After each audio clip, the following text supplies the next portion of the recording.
konstitusional yang ada. Saya pikir wajib ya.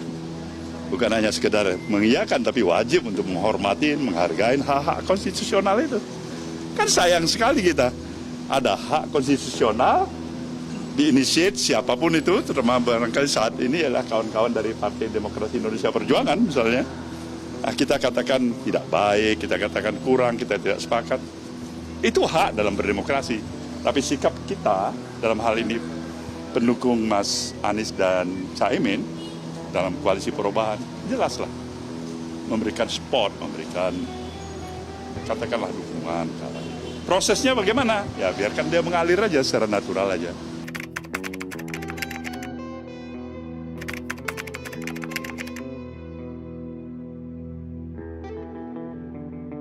Dengan Bu Mega, apakah sudah ada plan waktu gitu, kapan akan digelar? Saya pikir mudah-mudahan tidak terlalu lama lagi, mudah-mudahan ya. Barangkali apakah Mbak Mega sudah barangkali mempunyai waktu, pikiran, kondisi yang tepat, ya itu terserah Mbak Mega ya. Kita ini orang partai tidak lupa. Kalau tidak rusak partai. Kami gariskan begini, tidak. Untuk apa? Untuk mencari kebenaran yang sesungguhnya. Supaya jangan ada insinuasi apa, jangan ada suara-suara. Ya kita letakkan secara proporsional. Mari kita teliti secara konstitusional, ya kan?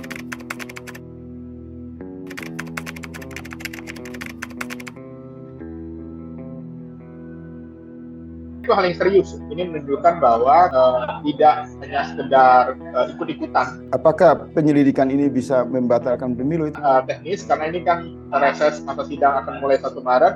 Supaya tanggal 5 itu adalah satu deklarasi perlawanan rakyat melalui jalur konstitusi untuk melawan dinasti politik Jokowi. Hak angket ini sesuatu yang fenomenal, sangat strategi, sangat bagus. Dipanggil itu KPU, MK juga akan dipanggil, bahkan mungkin Presiden.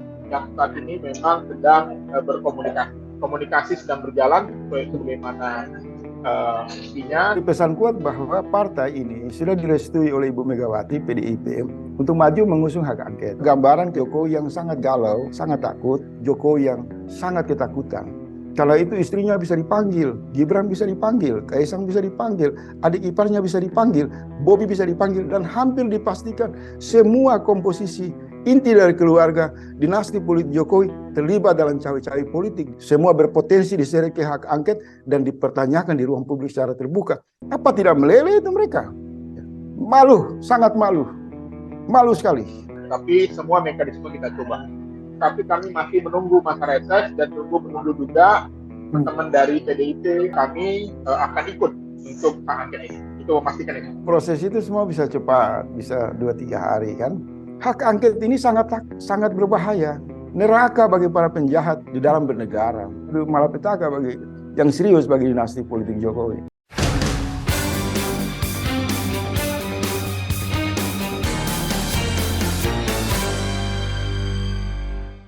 Halo, kembali lagi di Crosscheck obrolan akhir pekan bersama saya Wandi Yusuf.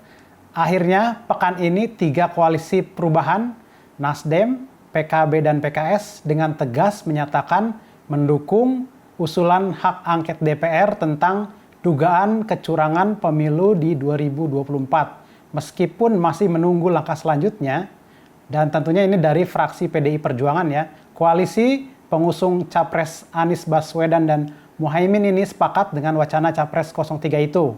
Ganjar Pranowo agar dugaan kebobrokan pesta demokrasi yang baru saja diusut tuntas lewat interpelasi, bahkan hak angket DPR. Di sini kuncinya hak angket di DPR ya. Nah, tim hukum Anies sendiri telah melaporkan ke Bawaslu dugaan kecurangan di 38 provinsi. Di H+2 pemungutan suara, kini tiba saatnya koalisi perubahan menunggu lokomotif yang akan dibawa oleh Ganjar dan kawan-kawan mengenai hak angket di DPR, yaitu tentu saja PDIP Perjuangan. Nah, pekan ini Crosscheck ingin menggarisbawahi upaya hak angket ini bukan soal kalah dan menang dalam Pilpres. Bukan juga sekedar pemakzulan presiden, tapi soal fundamental, yaitu menjaga demokrasi yang bermartabat, menjunjung tinggi etika dan kewarasan bernegara. Nah, mengangkat angket membongkar yang curang. Nah, telah hadir melalui Zoom tentunya Bang Iqbal, Jubir Timnas Amin. Selamat pagi, Bang Iqbal. Dan tentu saja Bang Faisal Assegaf, kritikus politik, nah, Bang, yang cukup keras dengan tema ini. Terima kasih Bang Faisal dan Bang Iqbal. Saya langsung saja ke Bang Iqbal nih. Bang Iqbal, sampai hari ini PDIP apakah sudah mulai menunjukkan keseriusannya untuk menggalang hak angket ini, Bang Iqbal? Ya, saya kira ini adalah sebuah hak ya dari parlemen, dari anggota DPR, dari fraksi untuk melakukan investigasi, mencari kebenaran terkait pemilu. Pertanyaannya kenapa? Karena saat ini pemilu kita sungguh luar biasa carut-marutnya. Politik uang di mana-mana. Ya, kemudian juga penggunaan sirekap yang membuat kegaduhan. Ya. Dan yang terakhir adalah kami menyoroti bagaimana penggunaan anggaran negara untuk kepentingan pemenangan calon tertentu.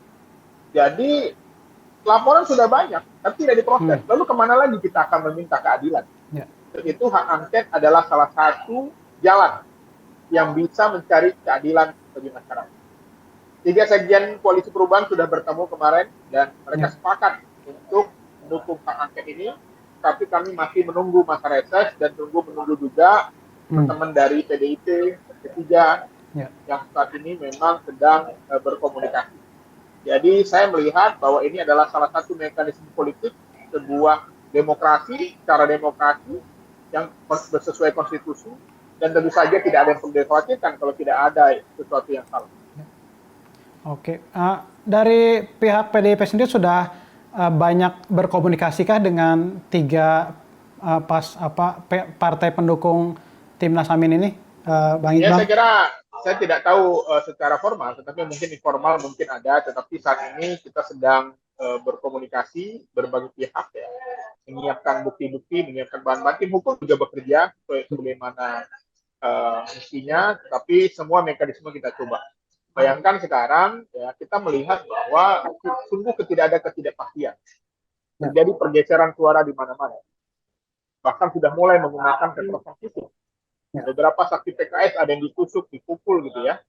Bahkan juga banyak juga saksi-saksi yang sudah ataupun petugas yang sudah bergelimpangan karena kelelahan. Dan ini tentu saja menjadi citra buruk bagi demokrasi kita. Kami melihat komunikasi sedang berjalan, tunggu saja, tetapi kita lihat bahwa ini adalah proses yang normal bisa berjalan. Oke. Ada garansikah dari Nasdem maupun PKS ataupun juga dari PKB untuk mengkonsolidasikan semua anggota legislatif sekarang untuk saya kira tidak ada, dalam politik tidak ada sebuah garansi karena setiap partai politik memiliki hak prerogatif untuk menentukan jalannya. Tetapi setakat ini kami tidak menjalin komunikasi dan memang kami menunggu arahan selanjutnya, khususnya pada pimpinan partai-partai yang berada di pimpinan DPR. Ya, khususnya PDIP yang tentu saja menjadi leadingnya. Kami menunggu untuk bagaimana langkah-langkahnya. Nah, Bang Iqbal, ini satu lagi, jika misalnya PDIP belum juga menggulirkan hak angket, itu apa yang akan dilakukan oleh? Ya, saya kira nanti kita akan berhitung dulu bagaimana langkah-langkah selanjutnya. Yang jelas memang ini adalah sebuah mekanisme politik yang tidak bisa dihitung dengan ilmu pasti ya.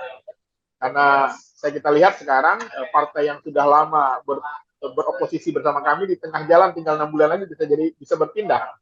Ya, itu kan ilmu yang tidak bisa pasti kita lihat. Jadi semuanya adalah sesuai manusia boleh berencana, tetapi juga manusia boleh berubah di tengah jalan. Oke. Oke, saya ke Bang Faisal kalau gitu. Bang Faisal, mungkin sobat di Crosscheck ini ingin tahu juga nih, seperti apa sih hak angket itu, bedanya dengan hak interpelasi seperti apa, dan apakah nanti akan berujung ke pemakzulan presiden, dan atau mungkin ada kemungkinan-kemungkinan lain yang akhirnya bisa mengubah hasil dari pemilu? Ya, kalau kita mengcapture dari berbagai keragaman pemikiran itu kan sudah mengerucut ke 2 hal ya. Ada penyalahgunaan kekuasaan yang dialamatkan kepada dinasti politik, di mana menyajikan fakta dari berbagai rangkaian kebijakan yang dimobilisasi oleh Presiden Jokowi, misal bansos itu hampir 500 triliun untuk mempengaruhi dengan tujuan memenangkan salah satu pasangan calon. Kemudian dalam proses Prabowo, pasangan Prabowo dan Gibran itu kan menggunakan jalur belakang nepotisme, ada Anwar Usman di sana, adik ipar presiden, sehingga Gibran diloloskan. Kemudian banyak faktor-faktor lain, keterlibatan kekuasaan mengintervensi proses pemilu. Nah, ini menemukan satu instrumen yang serius dalam alat kelengkapan politik di DPR, jalur konstitusi, yaitu hak angket. Jadi hak interpelasi, hak pansus, ini lompat langsung ke hak angket. Ini tentu pesan yang serius. Kalau hak angket berarti sekitar 25 anggota DPR dari 2 fraksi, kemudian nanti dibawa ke paripurna, 50+1 disetujui, kemudian akan dibentuklah forum angket itu untuk melakukan langkah-langkah penyelidikan dengan pasti membuka lebih terang semua pihak yang terlibat.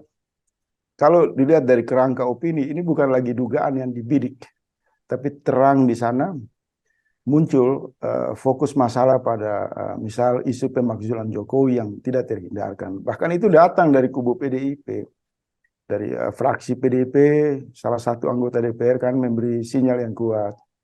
Kemudian juga reaksi-reaksi publik juga mengerucut kepada tekanan yang mereka sebut sebagai pemakzulan.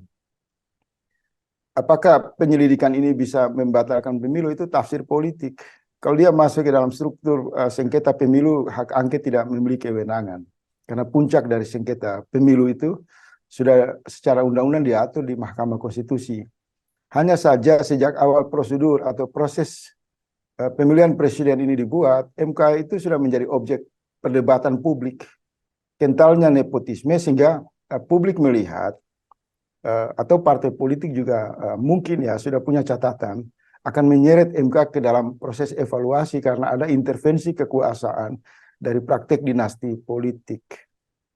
Jadi keragaman berpikir yang mengerucut pada permintaan pemakzulan itu hal wajar saja. Karena bagaimana menyalurkan kemarahan? Harus ada subjeknya kan?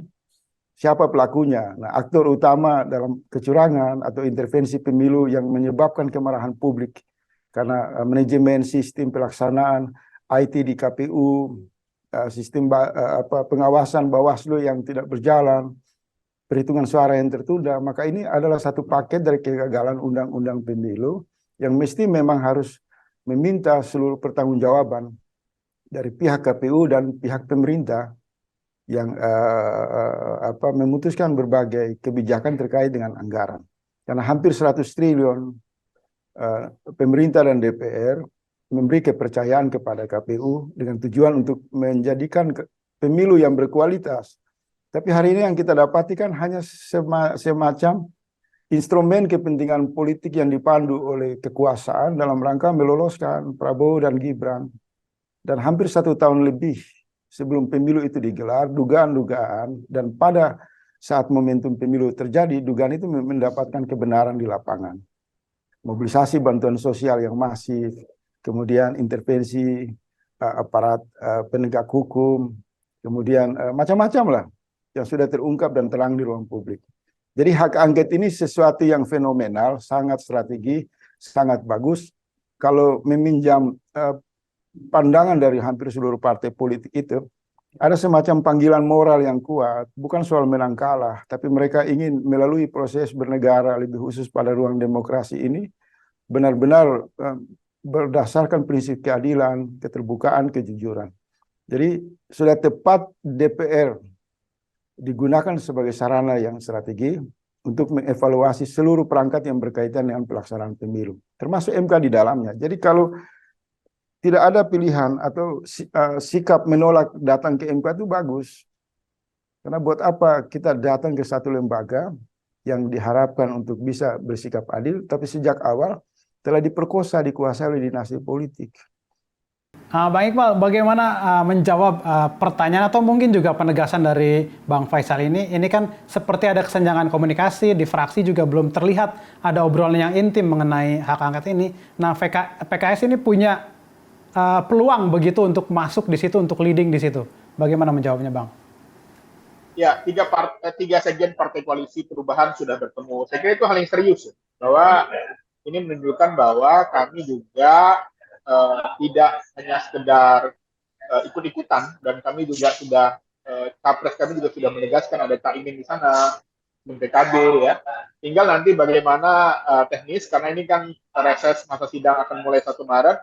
Jadi saya kira semuanya tinggal menunggu. Ya, tadi Bang Faisal sudah menjelaskan bahwa DNA PKS inilah DNA petarung ya, DNA yang tidak mudah untuk bisa ditarik ke sana kemari. Kami punya independensi yang sangat tinggi. Jadi kami mohon doa kepada seluruh rakyat Indonesia ya, mohon dukungan agar proses politik ini berjalan lancar. Kita tidak ada hubungan menang kalah. Yang kita lakukan adalah bagaimana kita mencari keadilan. Anggaran yang begitu besar, ya tentu saja harus bisa dipertanggungjawabkan. Kualitas demokrasi kita sangat ditunggu, baik dari mata internasional, baik oleh masyarakat. Saat ini kita semua tidak ada kepastian. Bayangkan, ya, bahwa lembaga survei bisa mengatakan yang menang si A si B, itu tentu saja juga membuat kegaduhan sampai saat. Jadi kita tunggu saja hasil yang terbaik, dan mohon doa semuanya agar PKS tetap istiqomah. Pertemuan sekjen kemarin itu membicarakan soal apa dulu? Mungkin persiapan ke sana atau bagaimana? Ya, persiapan tentang hak angket, ya, konsolidasi partai-partai pengusung perubahan, dan tentu saja kami akan ikut untuk hak angket ini. Itu memastikan itu. Demikian. Dan semua legislator di PKS, PKB maupun Nasdem siap ketika sudah digerakkan oleh PDIP. Ya. Bang Faisal, ketika misalnya sudah bergulir hak angket, dan ini juga terjadi dibentuk tim begitu. Nah, kira-kira timeline-nya itu berapa lama, Bang Faisal? Dan apa saja nanti yang akan, dinamika apa saja yang akan terjadi di tim hak angket ini? Iya, semua kalau menuju proses itu semua bisa cepat, bisa 2-3 hari kan. Misal sebelum masuk ke dewan itu biasanya lintas partai yang akan mengusung hak angket itu kan mengkonsolidasikan setiap anggota untuk memastikan jumlah dari pertarungan nanti di paripurna itu 50+1. Ya. Misal kalau dihitung dari suara dari taruhlah 4 partai atau 5 partai itu sudah cukup PDIP, PKS, Nasdem, PKB plus mungkin P3 ya. Kalau semua itu kan tahapannya adalah mengkonsolidasikan dulu untuk biasanya tanda tangan. Nah, minimal itu kan 25 orang dari 2 fraksi. Ya. Kemudian mereka menghitung soliditas itu, mereka ajukan lewat mekanisme internal, dan kemudian disetujui untuk dilakukan rapat paripurna untuk diputuskan. Dan keputusan itu kan pasti mengambil suara 50+1. Dan sudah cukup dengan gabungan PDIP, misalnya Nasdem, PKS, PKB, dan P3 itu sudah lebih dari 50%. Sudah lebih dari 50+1. Nah, hanya sampai hari ini 25 orang sebagai syarat, atau 28 orang syarat untuk mengajukan hak angket itu belum muncul di ruang publik. Misal PDIP itu kan pesan yang kuat itu kan baru disuarakan oleh Pak Ganjar. Kemudian dijawab oleh 3 sekjen partai di kubu Amin. Nah, tadi saya usulkan, memang ada semacam kesenjangan komunikasi, ada yang kaku di sini. Biasanya ada satu partai yang memotori itu. Ya. Mereka melakukan lobby-lobby yang lebih intensif, sehingga ketika muncul di ruang publik tidak lagi wacana, tapi menunjukkan kepada publik sudah mengantongi sekian ratus misal atau puluh tanda tangan, dan pada tanggal 5 Maret nanti, begitu sidang pertama dibuka ya, pasca reses ya, itu bisa langsung ngedrive dalam 2-3 hari itu diputuskan. Apakah proses penyelidikan itu bisa panjang dan bisa cepat? Ada muncul pertanyaan publik, kalau bertarung dengan waktu tanggal 20 Maret, apakah hak angket ini bisa memutuskan sesuatu yang mengoreksi pemilu? Itu juga bisa. Tergantung kan tafsir politik dan pertarungan di ruang konstitusi DPR nanti. Misalnya hak angket karena sudah masuk persetujuan penyelidikan, dugaan intervensi kekuasaan terhadap proses pemilu, maka mungkin mereka bisa mengeluarkan semacam konsensus. Semua hal yang menyangkut dengan perhitungan suara, menyangkut dengan proses pemilu, ditunda untuk sementara. Untuk dalam rangka proses penyelidikan untuk mengungkap objektivitas, faktor-faktor yang dianggap sebagai dugaan penyimpangan kewenangan, intervensi kekuasaan di dalamnya. Nah, gambaran apakah cepat, tidak cepat, itu juga yang tadi saya usulkan. Kalau kita berharap sebagai publik, karena ini representasi partai politik, karena sudah ada pertemuan di level sekjen, para kandidat juga sudah berbicara, reaksi publiknya juga sudah sangat kuat, maka sudah waktunya 5 pimpinan partai itu keluar dulu, membuat kesepakatan tertulis, sehingga di antara mereka terjalin confidence, saling keyakinan yang kuat, bahwa kesungguhan itu tidak lagi dalam kata-kata, tapi dalam satu platform, satu pandangan tertulis, satu kesepakatan moral yang utuh.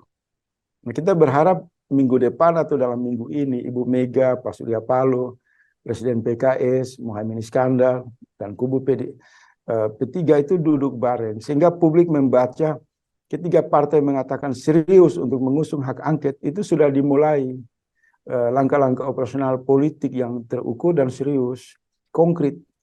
Nah, hari ini kan kita masih melihat gorengan dulu. Ini makanya muncul di kubu sebelah. Jangan-jangan ini gertakan saja kan? Dan saya mau memberi sedikit tambahan bahwa selain hitungan dari kesadaran di kubu 01 maupun 03, prediksi saya 60-70% anggota DPR yang berada di Golkar juga punya nurani. Begitu juga PAN. Ada kemungkinan untuk geser secara individu atau secara partai?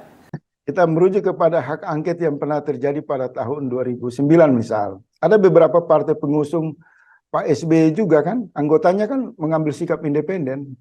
Walaupun ketua umumnya mesra dengan presiden, dengan istana, tapi kemudian dinamika di internal partai itu memberi gambaran banyak anggota yang juga menggunakan hak individu mereka, hak keanggotaannya secara independen untuk berpihak kepada rasa keadilan publik. Saya membaca kebatinan di internal Golkar, PAN, dan bahkan Demokrat. Dalam diam itu juga mereka menunggu hak angket ini digelar sebagai pintu masuk untuk mereka mengambil partisipasi secara individu. Karena hak angket itu kan tidak bisa diarahkan oleh fraksi. Itu hak yang berkaitan dengan anggota. Karena forum itu berdasarkan keputusan anggota akan dibawa ke paripurna. Maka kelompok-kelompok atau anggota-anggota partai politik baik yang ada di kubu istana maupun yang ada di melihat situasi ini, itu mereka bisa menyeberang. Tidak lagi berbicara soal kepentingan oposisi, kepentingan kubu 1, 2, atau 3.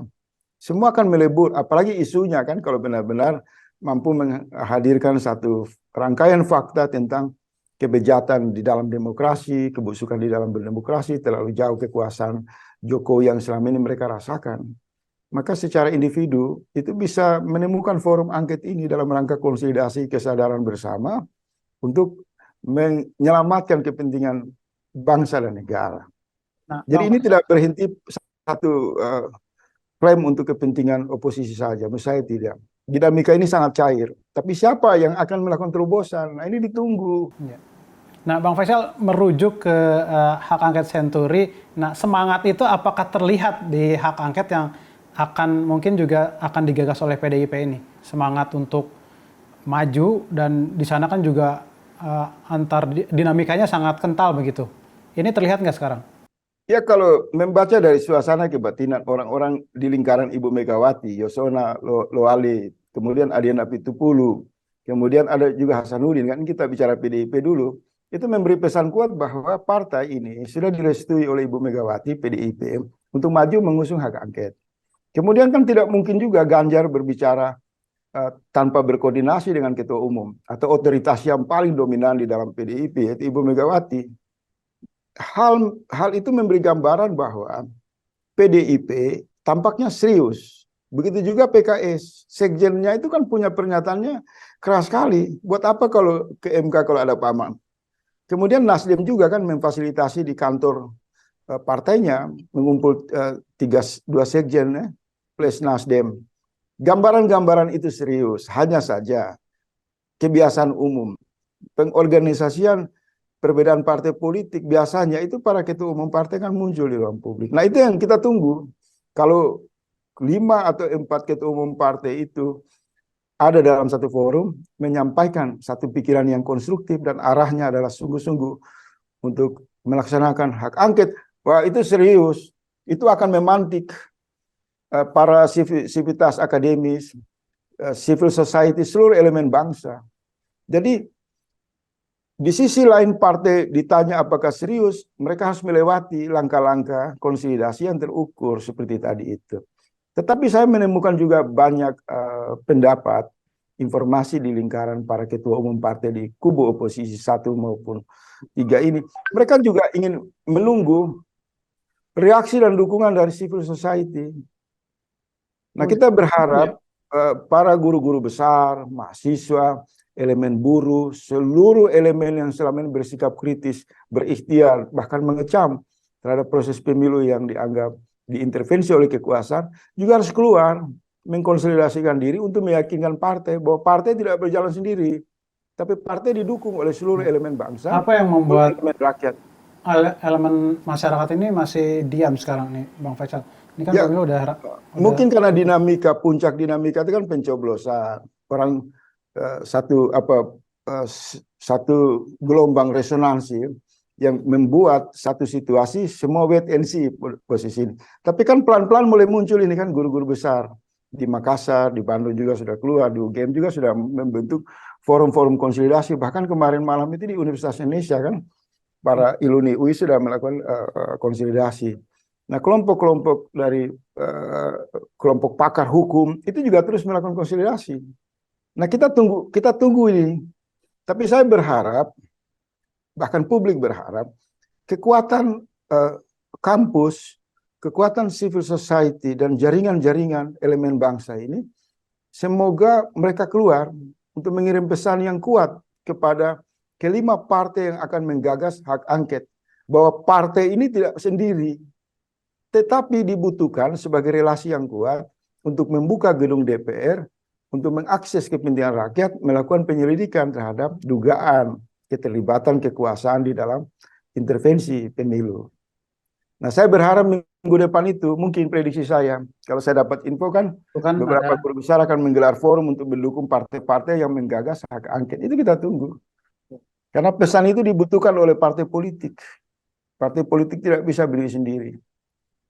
Nah, Bang Faisal, ketika pansus angket ini sudah terbentuk, nah kira-kira dinamikanya akan seperti apa? Siapa saja sih yang akan dipanggil untuk artinya mengerucut ke apakah itu nanti pemakzulan atau mungkin juga diskualifikasi salah satu calon nih, Bang Faisal? Siapa yang nanti akan? Sudah pasti dipanggil itu KPU. Oke. Karena dia pelaksana undang-undang. Ya. Diberikan anggaran yang begitu besar, hampir 100 triliun. Kemudian dalam proses penyajian pelaksanaan pemilu ini kan amburadul.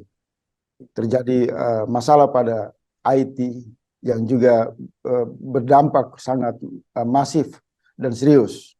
Terlebih IT yang belakangan diperdebatkan itu kan ada intervensi dari kepentingan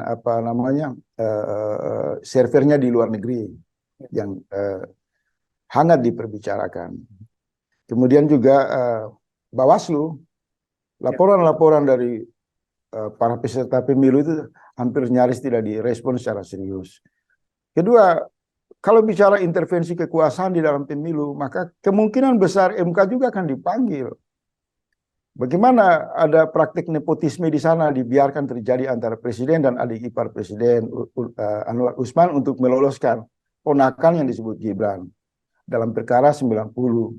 Kemudian juga sudah pasti Menteri Keuangan, otoritas Kementerian Sosial, bahkan mungkin Presiden, bagaimana bisa pada waktu yang didesain sedemikian mungkin untuk mengarahkan uang rakyat di dalam kebijakan bantuan sosial yang hampir 500 triliun, yang ujungnya ditemukan untuk dalam rangka kepentingan instrumen politik yang mempengaruhi dan mengintervensi pemilu.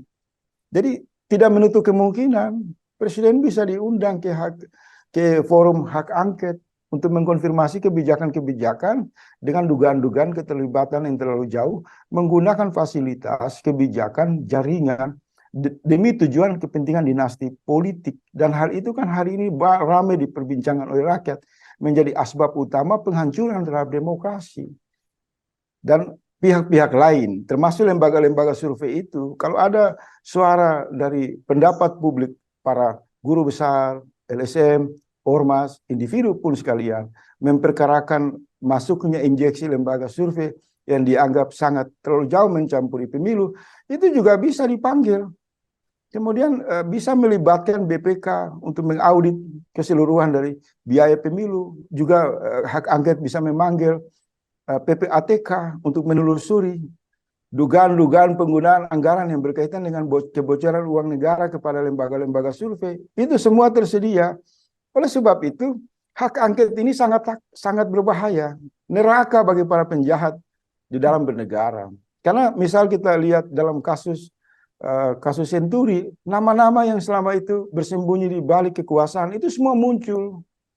Orang-orang BI, orang-orang keuangan yang bertahun-tahun bersembunyi di balik kebijakan strategi negara, tiba-tiba nongol di ruang publik karena dipanggil dalam forum hak angket. Jadi ini bisa menimbulkan satu malapetaka yang serius bagi dinasti politik Jokowi.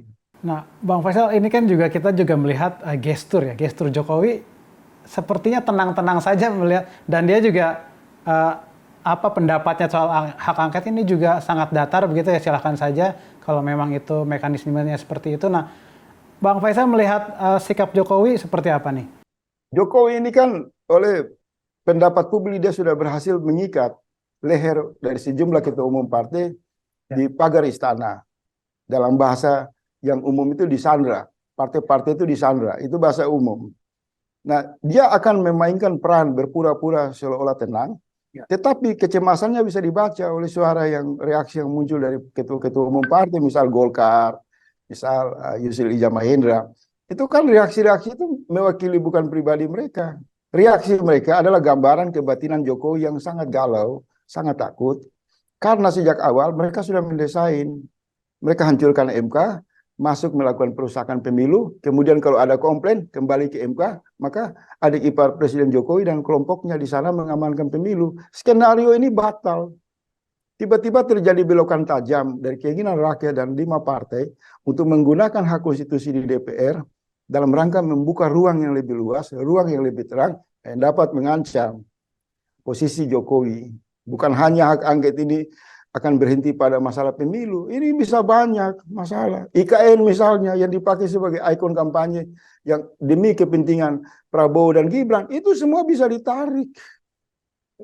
Bisa menelanjangi kekuasaan dinasti politik. Maka jangan pernah mengatakan topeng depan Jokowi itu terlihat tenang dan santai. Tapi lihatlah wajah lain orang-orang yang disandra oleh Jokowi itu disuruh marah untuk menentang hak angket. Padahal tujuan hak angket itu kan bagus dalam bernegara.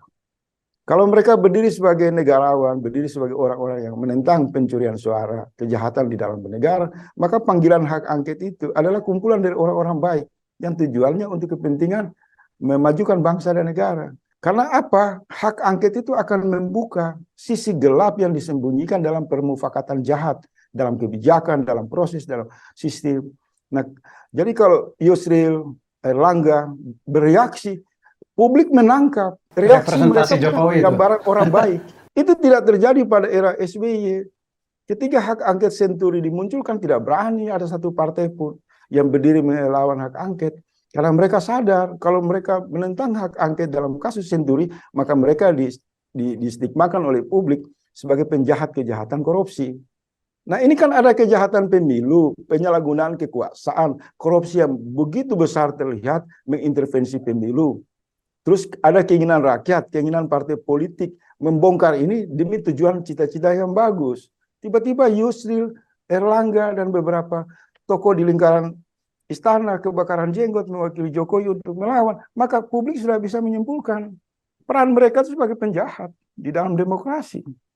Biasanya kan mereka walaupun afiliasi politik mendukung Prabowo dan Gibran, tapi mereka juga tampil sebagai orang-orang jujur dengan jiwa besar, dengan sikap negarawan untuk mendorong hak angket.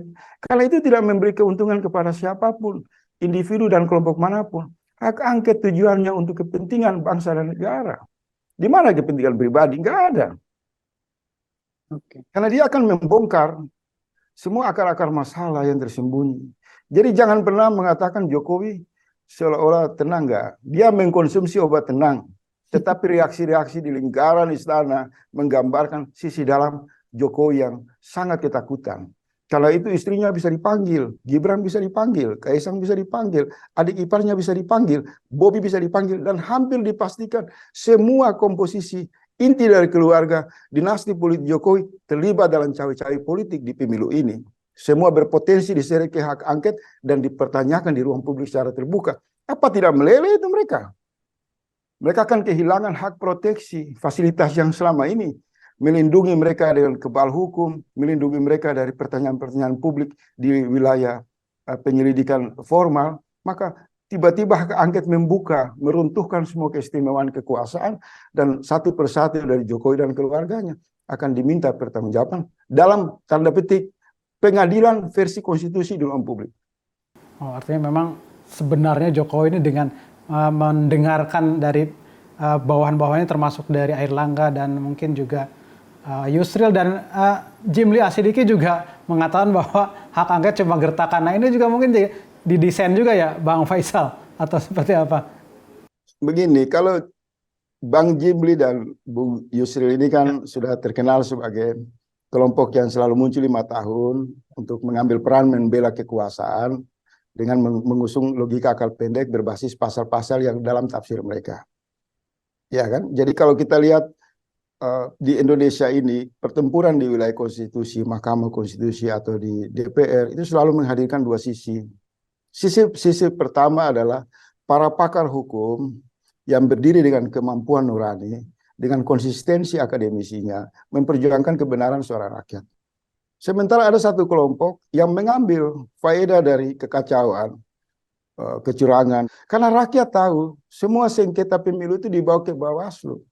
Bahkan kalau KPU bekerja secara profesional, Bawaslu tidak perlu untuk dibawa kasus-kasus pelaporan. Karena KPU-nya transparan, partisipasi publik ikut bekerja mengawasi suara.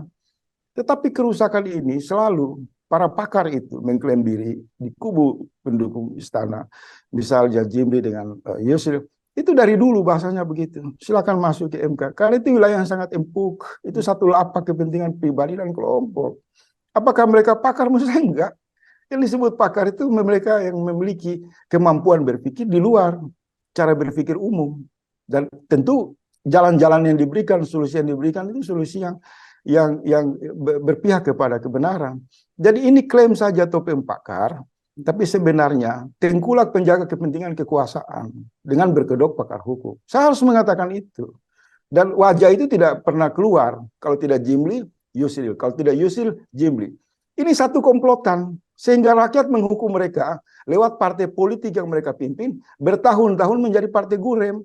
Mestinya ketika Yusril menyadari PBB itu tidak dicoblos oleh rakyat, itu adalah hukuman moral rakyat. Marah terhadap penggunaan pakar yang tidak berpihak kepada kepentingan rakyat, tapi berpihak kepada kepentingan kekuasaan.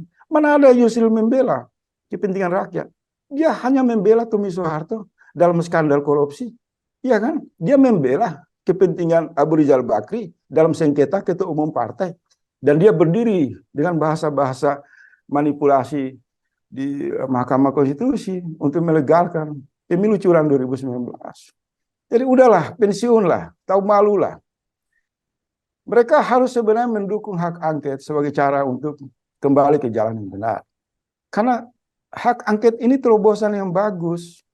Kita harus dorong, karena DPR mau membuka diri untuk mengevaluasi semua problem substansial dalam rangka menata jalan-jalan kehidupan bernegara secara baik. Tetapi kalau bahasa Yusril hari ini dan berkemarin itu, publik banyak tersinggung.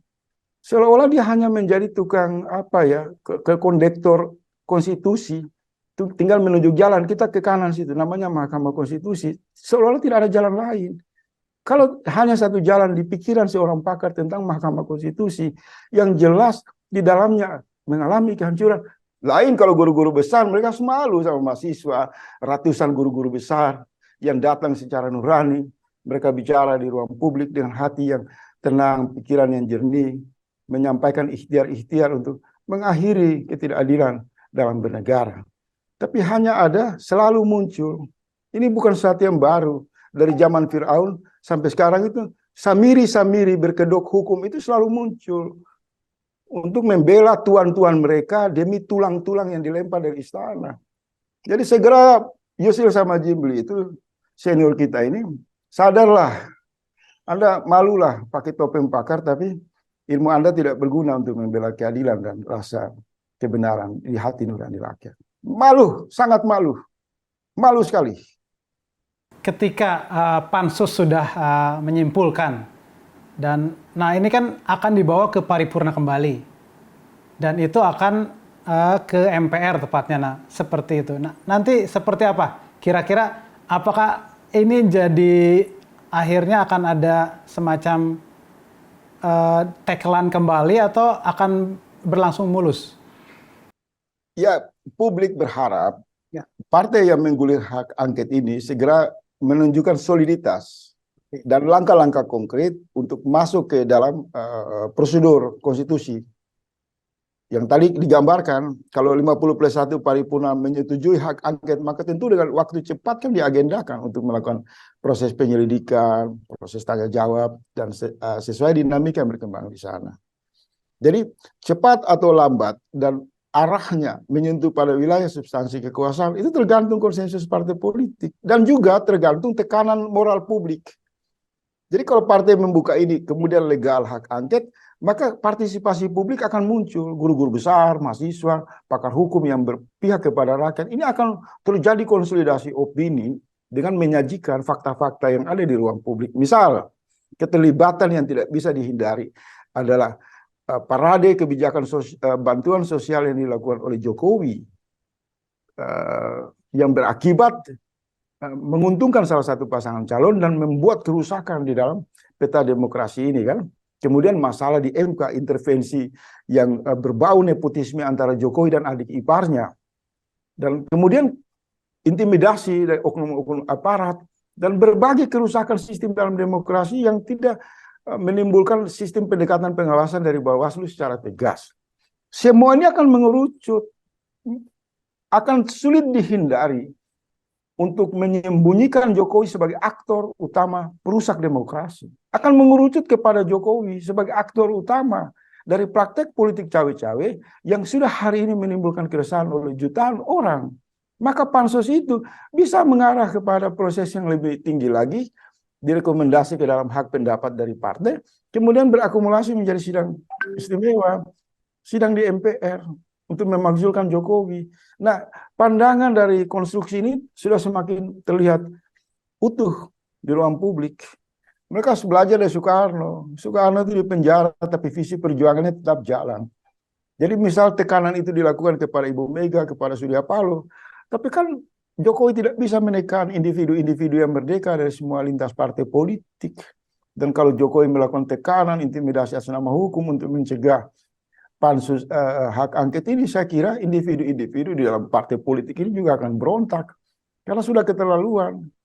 Jadi penggunaan terminologi hak angket saja itu sudah membuat Jokowi itu harus mengkonsumsi setiap hari obat tenang, agar wajahnya tetap kelihatan tenang, tetapi gambaran sisi dalam yang paling bergejolak bisa terbaca pada pikiran Erlangga, pikiran Yusril, pikiran Jimli, dan pikiran ketua-ketua umum partai yang memang dipajang atau disandra di depan istana yang tugasnya jadi bumper kepentingan kekuasaan yang bermasalah. Jadi maju terus, kita berdoa supaya ini tidak boleh wacana. Kalau hak angket ini kemudian hanya sebuah retorika, semacam harapan palsu, bahaya. Ya, menimbulkan satu apatisme yang masif. Maka rakyat semakin tidak percaya dengan partai politik. Karena rakyat akan berkesimpulan, ini sandiwara saja. Ketika tulang dilemparkan, maka semua berebut dan pada akhirnya apa yang membedakan manusia dan anjing itu semakin sulit di dalam ruang demokrasi.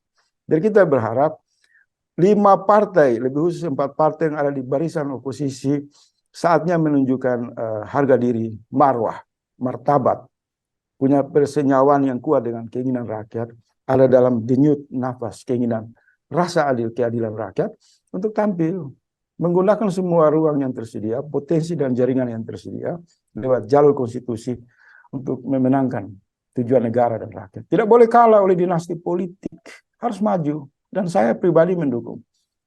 Oke, Bang Faisal, Pak Surya dan Pak Anies bertemu dan berkomitmen untuk maju di hak angket. Nah, pendapat Bang Faisal seperti apa?